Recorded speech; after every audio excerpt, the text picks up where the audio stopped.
호전 반응의 핵심 내용이죠. 건강하지 못한 만큼 심하게 호전 반응이 나타나는데 6가지로 오늘 이야기는 염분에 관련된 이야기이고 이 염분에 관련된 이야기가 여러분들 좀 약간 아이러니한 내용들이 좀 있을 거예요. 이것을 제 입장에서 이제 설명을 할 겁니다. 맞는 것도 아니고 틀린 것도 아니다. 저는 이렇게 말씀드리는 거예요. 그리고 둘 다 맞다. 이렇게 말씀을 드립니다. 자, 그럼 이야기를 한번 이제 해보도록 하겠습니다.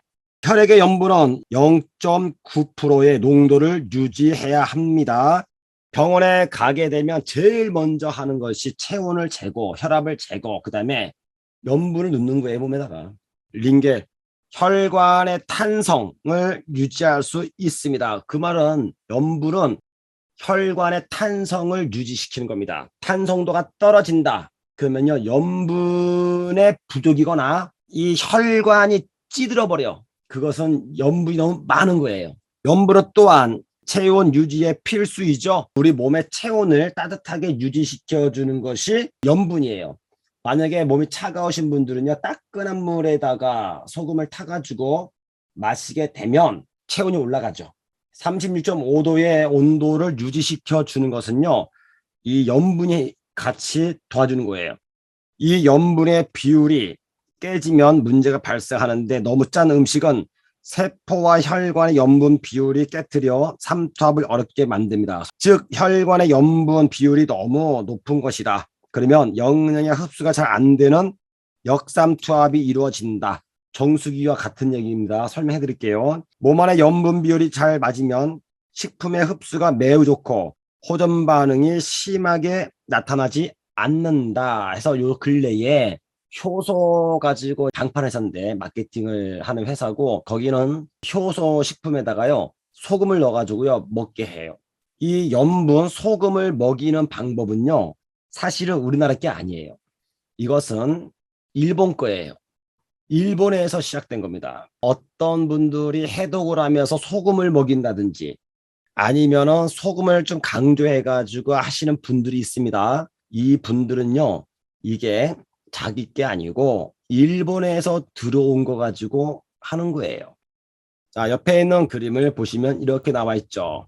세포 안과 밖이 있는데 세포 안을 세포 내액이라고 그러고 세포 밖에 있는 것을 세포 외액이라고 합니다. 이 염분을 먹게 되면 세포 외액의 농도가 짙어지면서 세포 안에 있는 약한 것이 이 강도가 높은 쪽으로 빨려나간다고요. 그래서 이것 때문에 균을 맞추기 위해서 물을 먹는 거죠. 자, 소금은요, 빨아당기는 힘이 굉장히 강합니다. 지금 한쪽은 소금을 적게 먹어야 된다 하는 게 있고 반대는 소금을 많이 먹어야 한다 하는 게 있습니다. 소금을 적게 먹어야 한다라고 하는 것은요. 현대의학 쪽으로 넘어가게 되면은 그렇게 이야기를 합니다. 세계보건기구나 한국식약처나 아니면 보건복지부나 이런 쪽에서는 소금을 좀 적게 먹어야 됩니다. 소금이 신장과 심장에 문제를 일으킵니다. 적게 먹으십시오라고 이야기를 강하게 하고 소금을 많이 먹어야 됩니다 라고 말씀을 하시는 쪽은요 대략은 소금과 관련된 업을 하거나 아니면 대체의학이라고 하는 이러한 민간요법 쪽에 있는 분들입니다. 두 개가 대립되어 있는 거예요. 저는요 둘 다 맞고 둘 다 틀릴 수 있다라고 하는 겁니다. 적정하게 먹어야 된다.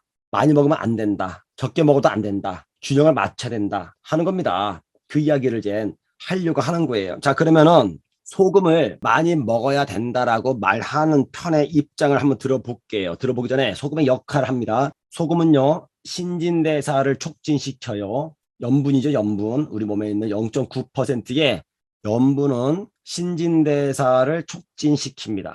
맞습니다. 적혈구의 생성을 돕고 혈관을 청소합니다. 체액의 균형을 이룬다. 우리 몸의 pH 농도를 맞춰주고요. 소화를 도와요. 소화. 위산, 염산입니다. 해독과 살균 작용을 하죠. 쉽게 감염되지 않는 것은요. 몸속에 있는 염분 때문에 그래요. 해열과 지열 작용을 염분이 하고요. 세포를 생산할 때 염분이 필요하고요. 미네랄을 공급하죠. 나트륨을. 그리고 체온을 유지시키고 영양의 이동을 돕습니다. 일정의 압력을 유지시켜 주는데 이 압력이 떨어지게 되면은 바로 몸이 붓는 거예요. 삼투압으로 흡수와 배출을 소금이 한다고요. 이것 때문에 소금을 많이 먹어야 됩니다라고 주장을 하는 거예요. 그 주장하는 내용 중에 이런 내용이 있습니다. 환자들의 염도는 0.4에서 0.8% 사이래요. 대부분의 암 환자는요 0.2, 그러니까 몸에 염분이 없는 거야. 그런데 염분이 지금 방금 보여드린 수많은 내용 중에서 이 중에서 핵심적으로 여러분들 봐야 될 것은 체온이죠. 우리 몸에 있는 면역은 온도에 밀접하게 관여한다. 그러니까 염분 수치가 떨어지니까는 몸에 차가워지는 것이고, 그리고 면역이 저하되면서 암에 걸린다. 뭐 이런 얘기 하고 싶은 건지는 모르겠어요. 이것까지는. 자, 사람마다 개인차는 있으나 혈액 속에는 약 0.9%의 소금기가 있는데, 여러분들이 땀을 흘리게 되면 심하게 흘리고 나서 피부를 만지면 하얗게 소금기가 있단 말이죠.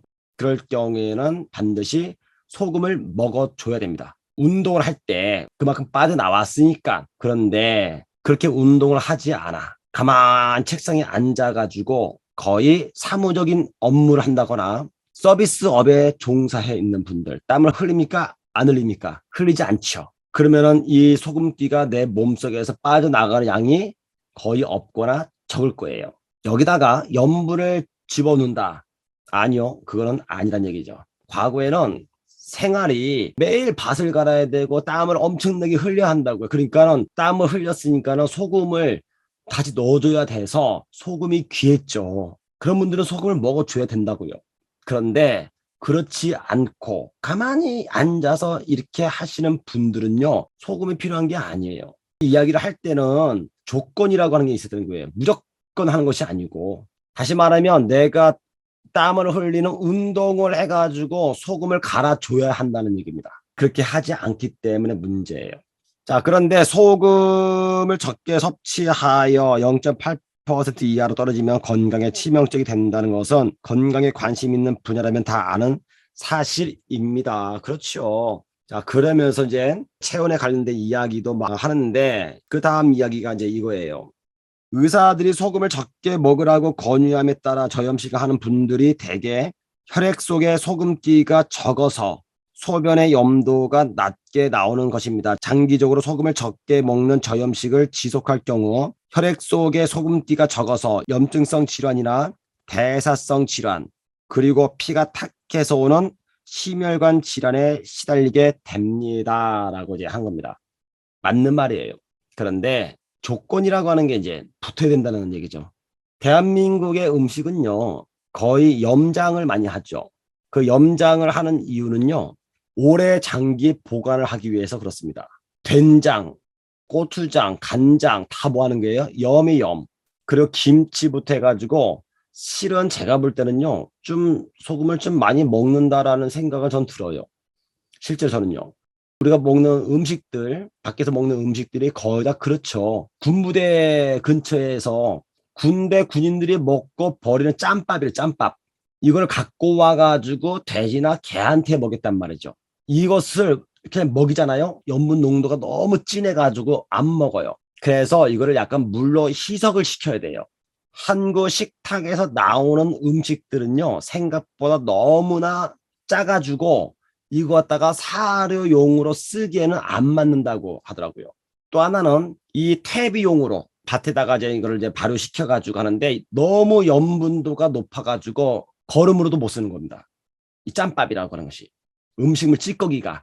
그러니까 실제적으로 소금이 부족해서 오는 질병은 맞는데, 이것이 적정한 선에서 맞아야 되는 거고, 그렇지 않은데도 불구하고 강제로 더 많이 먹게 하는 것은 좀 제가 볼 때는 그렇다 이거죠.